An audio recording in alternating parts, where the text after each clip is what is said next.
এই বাংলাদেশে যতগুলো ইবাদত আমরা করি অধিকাংশ গুলোই খাওয়া ভিত্তিক। খাওয়া যেখানে নেই ইবাদত নেই। এই যে মানুষ মরে গেলে 3 দিনে খাওয়া, 7 দিনে খাওয়া, 40 দিনে খাওয়া, বছরে বছরে খাওয়া, জন্মদিনে খাওয়া, মৃত্যু দিনেও খাওয়া। খাওয়া ছাড়া কোন ইবাদত আছে আপনি দেখান। এমনকি রবিউল আউয়াল আসলে মিলাদ দিয়ে খাওয়া, কিয়াম করেও খাওয়া, সবে বরাতে খাওয়া, সবে কদরে খাওয়া, রোজা রাখতে গিয়েও খাওয়া, ইফতারিতে খাওয়া।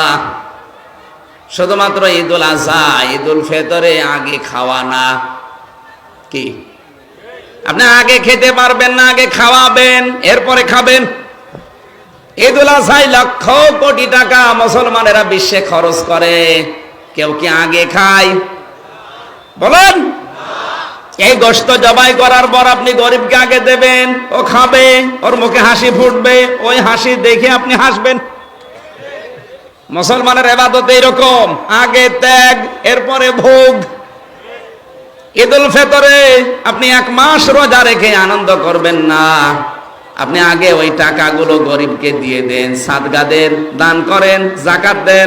আমার ভাইরা, আন্তর্জাতিক বাণিজ্যিক সাম্রাজ্যবাদী যারা, এরা দেখবেন এই পৃথিবীতে নতুন নতুন দিবসগুলো আমাদের সামনে হাজির করে আমাদের পকেটের টাকাগুলো বের করার ধান্দা বের করেছে।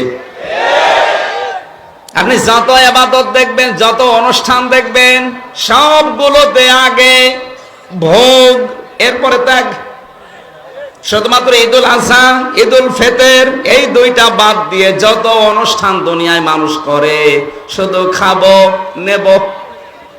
এ কথা বলছেন না কেন? পয়লা বৈশাখে কি দেব, দেব না, খাবো আর নেব? খাবো আর নেব। টি-শার্ট নেব, বাটা স্যান্ডেল নেব, পয়লা বৈশাখের 3 পিস নেব, শাড়ি নেব, হলুদ হোক সাদা হোক। এমনকি গত পয়লা বৈশাখে রংপুরের এক মহিলা ওর স্বামীকে বলেছে, যদি একটা শাড়ি পয়লা বৈশাখে দিতে না পারো অন্তত 1 গাছা দড়ি দিও। বেচারা তাই দিয়েছে। দড়ি দেওয়ার পরেও গলায় দড়ি দিয়ে মরে গেছে। পরের দিন এই দেশের এক বুদ্ধিজীবী স্ট্যাটাস দিয়েছে, পয়লা বৈশাখের প্রথম শহীদ। কি শহীদ? ও তো বাস খাবে।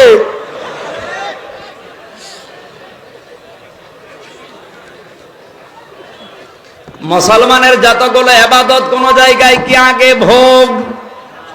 বলেন। আগে ত্যাগ, এরপরে আপনি ভোগ। অন্য জাতিরা যারা ষড়যন্ত্র করে আমাদের উপরে বিভিন্ন দিবস পাঠিয়ে দিয়েছে, বিভিন্ন দিবস চাপিয়ে দিয়েছে, একটাতেও ভোগ ত্যাগ নেই, শুধু ভোগ, এরপরে আছে ত্যাগ। আর আমরা যারা মুসলিম, আমাদের ইবাদতে আগে ত্যাগ, এরপরে ভোগ। জোরে বলেন সুবহানাল্লাহ। আজকে রবিউল আউয়াল মাসের এই সিদ্ধান্ত নিয়ে যাওয়া লাগবে।